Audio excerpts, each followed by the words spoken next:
Look inside the intake valve of the new M8 CNC Extreme heads with the bigger valves on the intake and the exhaust compared to the stock CVO head.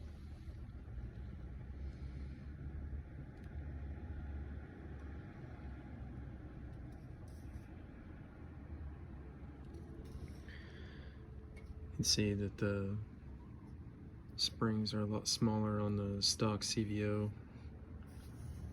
compared to the larger springs that are on the CNC heads.